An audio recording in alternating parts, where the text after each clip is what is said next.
তো steam machine ঠিক হয়ে গেছে। তো দেখতেই পাচ্ছেন ধোঁয়া কীভাবে আসতেছে। আসসালামু আলাইকুম। দেখতেই পাচ্ছেন এটা একটা স্টিম মেশিনের সার্কিট বা কানেক্টেড 3 ফেজ কানেক্টেড পোল।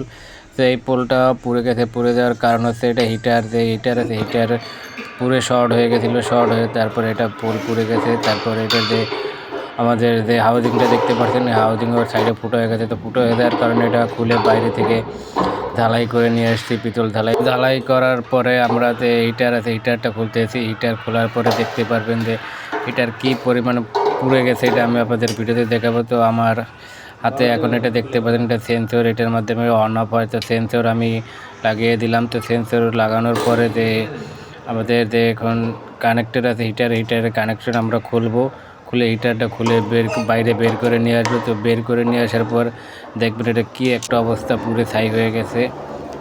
তো দেখতেই পাচ্ছেন এটা কীভাবে পুরো একবারে আঙ্গার হয়ে গেছে। এটা পুরো বডির সাথে লেগে তারপরে ওই বডির সাথে লেগে বডি ফুটো হয়ে যায়। ফুটো হয়ে যাওয়ার কারণে মূলত পানি বের হয়েছিল। বের হওয়ার কারণে সার্কিট ব্রেকারও পুরো সার্কিট ব্রেকার যে জয়েন্ট কানেক্টিংও পুড়ে গেছে। সো দেখতেই পারছেন। তো হিটার লাগানো কমপ্লিট আমার। তারপর সেন্সরে তার লাগানো কমপ্লিট।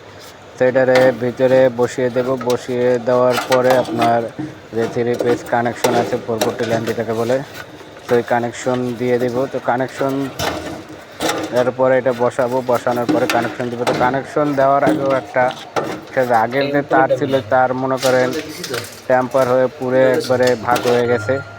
এই যে নিউট্রালে তার পুড়ে গেছে। তারপর আপনার ফেজের যে একটা তার আছে, ওই তারটাও পুড়ে গেছে। এই তারটা পুড়ে যায়। তো ফেজের তার কানেকশন দিয়ে দেবো। তারপরে নিউট্রালে যে ইসে আছে ওটা কেবল লাক্স লাগিয়ে দেবো। তো ফেজের তার মাঝখান থেকে ওই ভেঙে গেছে, পুড়ে গেছে। এটা মূলত 3-4 জায়গা থেকে ভেঙে পুড়ে গেছে। তো এটা আবার নতুন করে জয়েন দেওয়ার মতো কোনো অপশন নেই। তো আরেকটা আমাদের কাছে তার ছিল, ওই তারটা নিয়ে এসে ওইটাও একটু শর্ট থাকার কারণে মাঝে একটা জয়েন দিয়ে দিয়েছি। তো এটা পরবর্তী চেঞ্জ করে দেবো। তার কিনে নিয়ে এসে এখন তার থাকার কারণে হিট প্রুফ তার আর একটা আমাদের কাছে ছিল নিচে।